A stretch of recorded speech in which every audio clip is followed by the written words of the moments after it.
नमस्कार। Super India news TV में आपका स्वागत है। मैं हूं राजेश आर्य।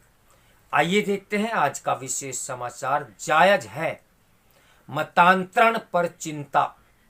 देश के कई हिस्सों में शिक्षा, स्वास्थ्य और रोजगार आदि का लालच देकर तेजी से मतांतरण का खेल जारी है।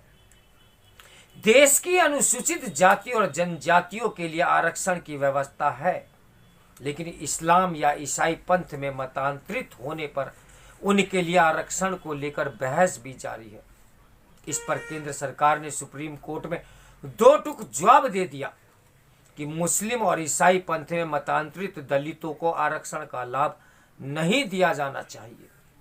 सरकार ने संविधान अनुसूचित जातियां आदेश 1950 का हवाला देकर कहा है कि उस आदेश में इस्लाम और ईसाई पंथ के लोगों को इस कारण उससे बाहर रखा गया क्योंकि ये दोनों पंथ यह दावा करते हैं कि उनके यहां छुआछूत वाली व्यवस्था नहीं है, इसलिए जनगणना के कॉलम में इसका उल्लेख नहीं किया जाता। हालांकि हिंदू, सिख और बौद्ध धर्म के अलावा अन्य पंथ मानने वाले अनुसूचित जाति के लोगों को इसमें शामिल ही नहीं माना जाता। यानी अनुसूचित जाति के लोग जैसे ही इस्लाम या ईसाई धर्म या पंथ स्वीकार करते हैं, वैसे ही वे अनुसूचित जाति नहीं रह जाते। मतांतरण के बाद आरक्षण का यह पहलू इसलिए भी महत्वपूर्ण है क्योंकि अल्पसंख्यकों के संरक्षण के लिए पहले से ही कई प्राविधान है, और दूसरा पंथ अपनाने के बाद आरक्षण के लाभ की स्थिति में दोहरे फायदे की बात आती है। ये कई लोगों के लिए मतांतरित होने के उद्दोरक की भूमिका निभाता है। आंकड़े भी इसकी पुष्टि करते हैं। बिहार का उदाहरण ले तो विगत 2 दशकों से सेकुलर और समाजवादियों की सरकार में भी बिहार ईसाइयों की वृद्धि के मामले में अरुणाचल 370.41%, सिक्किम 351.29% के बाद तीसरे स्थान पर है। बिहार में ईसाइयों की संख्या में करीब 351% की वृद्धि हुई है। बिहार के मधुबनी जिले में 8055, औरंगाबाद में 3420, दरभंगा में 2406 तथा शेखपुरा में 2135% ईसाई जनसंख्या वृद्धि दर्ज की गई, जबकि इन जिलों में अनुसूचित जनजाति की जनसंख्या नगण्य है।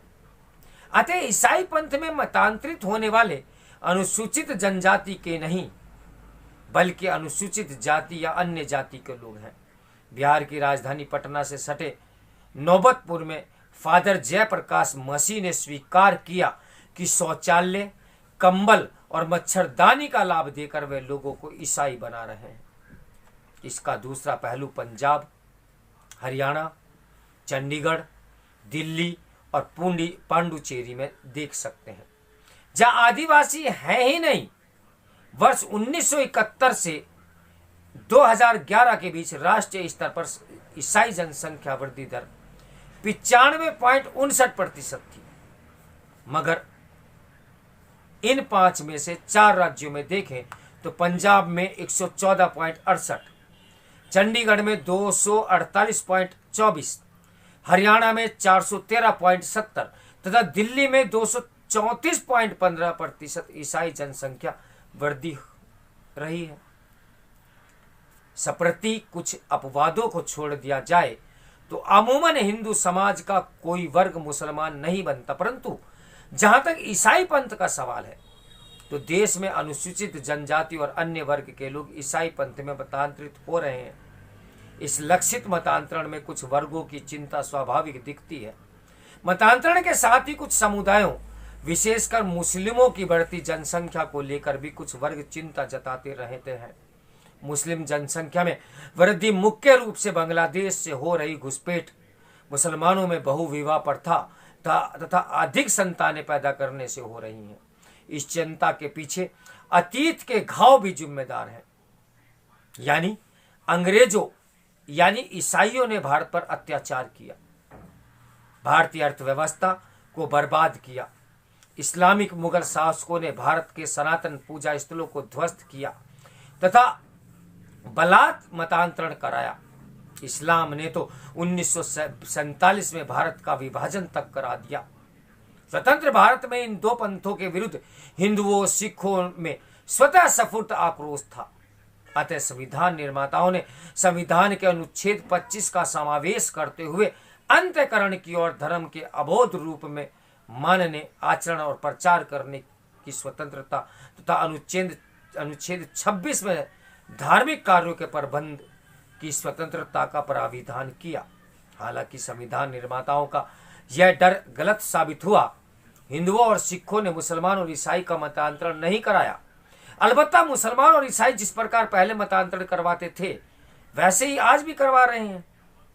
ईसाई की चंगाई सभाओं का आयोजन खुलेआम छल कपट है। ये किसी से छिपा नहीं है। छल कपट, प्रलोभन और तलवार के बल पर इन्होंने पूरे विश्व में अपने पंथ का विस्तार किया। वास्तव में इन समुदायों ने राज्य संरक्षण की आड़ में अपने पंथ का विस्तार करने की नीति ही अपनाई। इसी कड़ी में वे अनुसूचित जाति और जनजाति के लोगों पर डोरे डाल रहे हैं।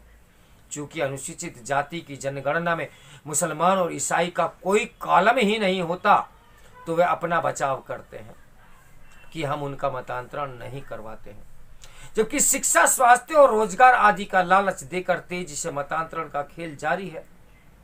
मतांतरण राष्ट्रांतरण भी होता है। यह 1947 में प्रमाणित हो चुका है और बीते दिनों सुप्रीम कोर्ट की टिप्पणी में प्रतिध्वनित भी हुआ। भारत का वह हिस्सा पहले ही विलय हो चुका है जहां मुस्लिम बहुतायत में थे। यही आशंका ईसाई बहुल इलाकों को लेकर भी गहरा रही है। संविधान बनाते समय मुसलमानों तथा ईसाइयों पर दबाव डालकर उनका पंथ परिवर्तन कराने की आशंका न केवल निर्मूल साबित हुई, बल्कि इस मामले में तो उल्टी गंगा बह रही है।